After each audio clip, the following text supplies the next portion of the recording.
All right, we pick up again in the Middle East, and Israel, of course, warning people, civilians in northern Gaza, to move to the south, giving a window of 24 hours. So a ground incursion now expected, but the UN officials, some concerned, saying that this is impossible given the situation in Gaza.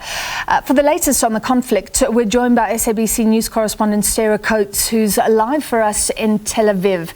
Sarah, thank you for being with us. What is expected in the next few hours nowadays?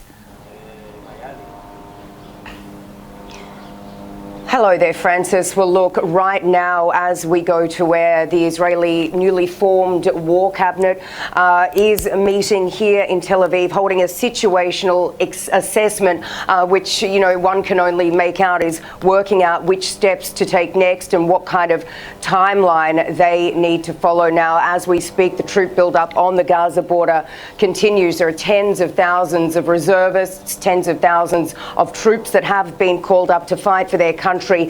Tanks rolling down to the south, and this whole Gaza envelope on the Israeli side has been blocked off for military access. Now, in Gaza, as we know, the IDF dropped these leaflets and put out a message very early this morning telling these residents in northern Gaza that they need to leave to the south within 24 hours. Hamas then came out with a counter message not so long after that, delivering it via telegram, saying that Israel was conducting psychological warfare, saying remain in your homes. Now, we have had some reports coming in that Hamas fighters are actually blocking people from leaving their homes. We've heard that they are not letting people get in their cars and forcing them back. But at the same time, I have seen live images coming in. And look, they're pretty horrific. It just shows you what sort of situation these people in Gaza are facing. There are people in cars with mattresses tied to their roofs. There are people even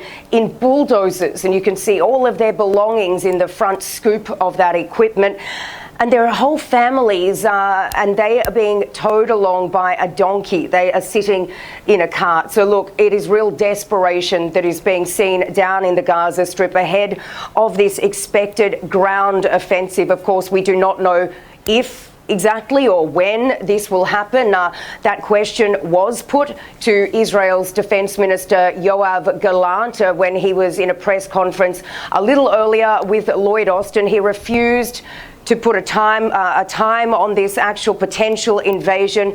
He just said that Hamas uses innocent people, uses civilians to disguise, to camouflage itself in these busy places like Gaza City, adding that we will get in there, we will take out Hamas, we're going to take out all of its infrastructure, and we're going to kill these Hamas militants. So look, that is the very latest. We don't have a timeline, but just judging by what we're actually seeing on the ground, this could happen pretty soon.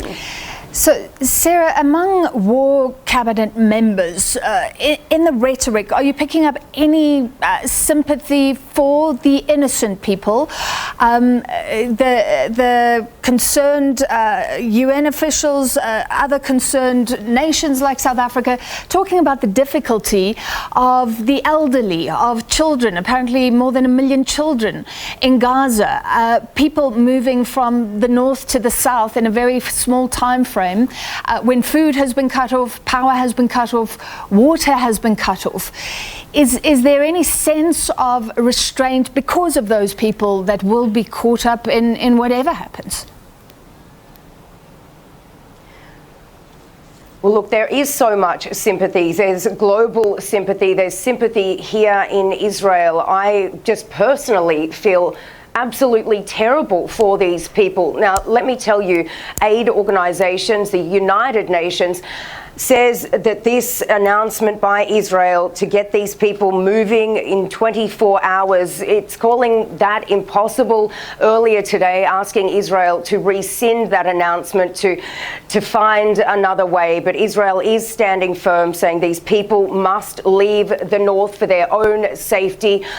We are hearing about hospitals not being able to treat people. This is simply due to the fact that Israel has blockaded the the Strip, there's no food, there's no water, there is no fuel. So these hospitals are simply relying on generators. And when you look at the numbers of people who've been injured, this is already upwards of 6,000 people in this enclave, which some neighbourhoods have been completely razed to the ground. Now, authorities there, medical authorities in Gaza, say they will not leave. They need to stay in these hospitals and do whatever they can, whatever little they can, to try and help these people. But look, the reality is they simply cannot do that much. All of these calls for a humanitarian corridor to be established between Gaza and Egypt, they have been shut down. And you know, it seems as though no one is coming in to help these Gazans, that they will not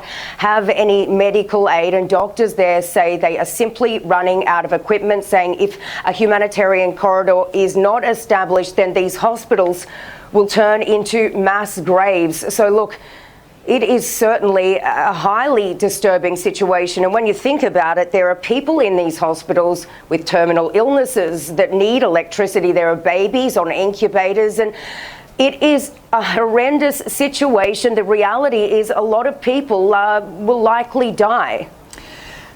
Sure, it's an incredible situation. Sarah, before we let you go, just give me a sense of the force that will go in, the force that is on standby. If the situation hasn't changed, it's compulsory military service, and then Israel has called up reservists. Does that mean a lot of the adult men in Israel are either going to be fighting or on standby to fight in future? And it's massive. The force is massive. Really, it really is. You're totally right there. And we're not just talking about men. We're talking about young men, young women, mothers, fathers. Everyone in this country has to serve within the IDF. And, you know, everyone knows somebody that has been drafted up. It is the biggest draft that's ever happened in Israeli history. We're talking about almost 400,000 people, and they will be doing different jobs. They're not all going onto the front line to fight. There are, of course, people who work in communications or intelligence. There are people who need to cook food. There are people who need to wash their uniforms. So there are many, many jobs. A lot of them aren't as risky as others, but all of them are here to serve the country. And look, this has been considered as Israel's darkest day, and we are seeing plane loads of people who actually don't live here in Israel anymore but hold Israeli passports. There are not people running out of the country. There are people actually running in. El Al, the national carrier, it is operating flights for soldiers to come back. So look, judging by the amount of people we're seeing here, it certainly will be, you know, if it happens, a big operation. Of course, the Israeli military doesn't give out those sort of details for operational and security reasons. But from what we are seeing on the ground, it certainly looks like it will be quite a long way ahead till anything is really achieved here. It's really, really disturbing. All right, thank you very much. Sarah Coates, SABC news correspondent, live from Tel Aviv.